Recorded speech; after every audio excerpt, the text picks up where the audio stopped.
دا ډیره ساده خبره ده، دا خطا ایستونکې خبره ده. ولې؟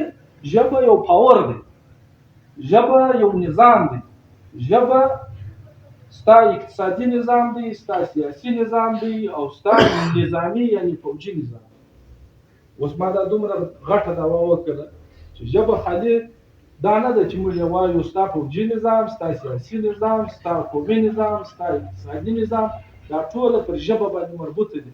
اوس به د هغه مثالونه زه د انساني تاریخ څخه راواخلم او دغه دعوا به زه کوشش وکړم چې تر څو نه زه پر دلایل پر راوړلی سم، پر دې به زه تاسو ته دلایل درکړم چې ژبه څنګه ده خالي د کمیونیکیشن ذریعه نه ده او دومره غټ باور. اوس د انساني تاریخ ته چې موږ رالو، معنا موږ د سمندر ته راټوپ کړو چې دا ډېر پراخ سمندر، په دې باندې دا راغونډول، دا تشریح کول، د دې خپله یو فارموله ده، یعنې دا چې د کوم ورځ انسانان پر دې نړۍ باندې ژوند شروع کړی. اوس به د دې پر فارموله باندې زه د راسم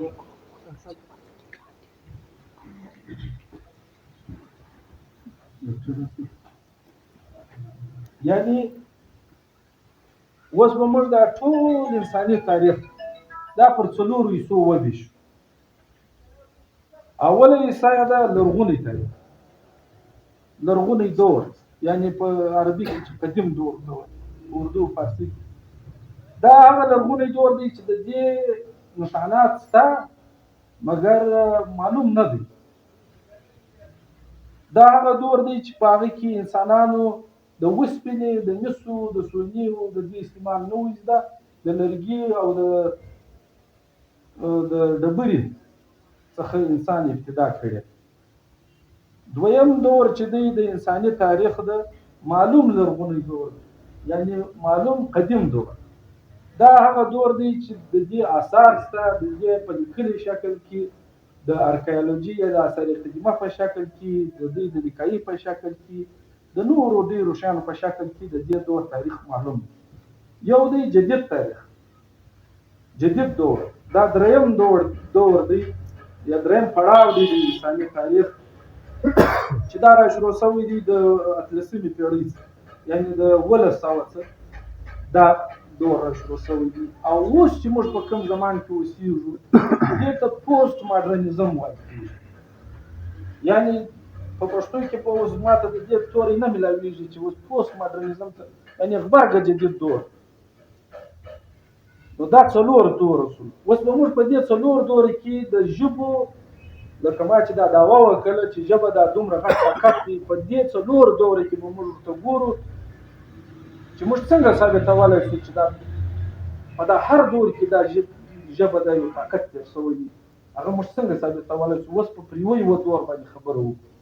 لرغونی دور لکه موږ راسو، یعنی دا هغه دور دی چې په عقیدوي لحاظ باندې د آدم علیه السلام څخه دا ژوند را شروع دی، او په ارتقایي نظریه باندې د ډاروین په نظریه باندې دا د انسان د هغه وخت شروع دی چې د انسان شکل دا د انسان نو انسان یو خلیه څخه جوړ شو، بیا چې شو که په دواړو خواو کې ورته وګورو چې کله انسان په دا ژبه پر دا مځکه باندې قدم ایښی یا په یوه شکل یا په بل شکل. الله پاک وایي ما په قرآن مجید کې راغلي دي چې ما آدم علیه السلام ته ما دا ټوله نمونه وښوله. دې څه معنا ده؟ نمونه څه معنا؟ یعنی ژبه به ورکړه. د آدم علیه السلام خپله یو مخصوصه ژبه وټاکل شوه چې هغه صلاحیت د ملایکو سره نه و. نو آدم علیه السلام چې سلو افضل سو، تر چا؟ د خدای تر نورو مخلوقاتو افضل سو. اوس دا خبره ډېره واضح په قرآن مجید کې لیکلې ده.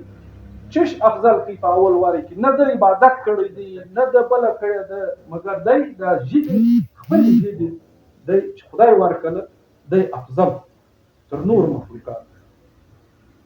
دا پاور و د آدم علیه السلام. که ما چې دغه پاور خبره وکړم، دا د کمیونیکیشن د آدم علیه السلام دپاره دا د کمیونیکیشن خبره نه وه. کمیونیکیشن یو جزوي خبره ده. دا د پاور اصولو چې دی تر نورو مخلوقاتو افضل وګڼل، اصولو د خپلې ژبې د خپل وینا د ناس.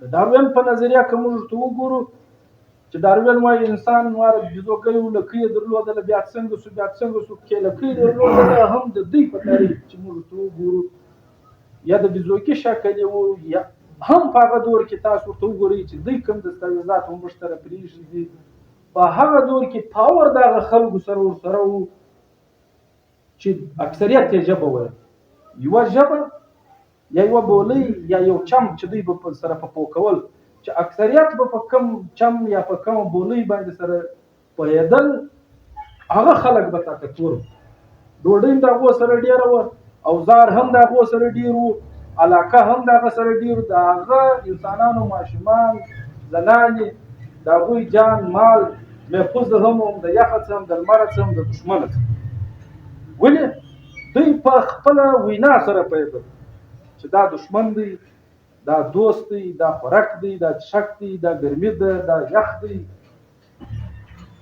په دا وینا چې دوی کله سره پوه سولو انسان تر ارتقا راووتی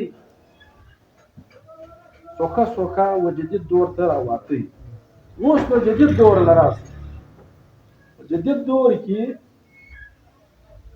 د 1800 په 1900 بعد چې کله مشنان ایجاد شول په نړۍ کې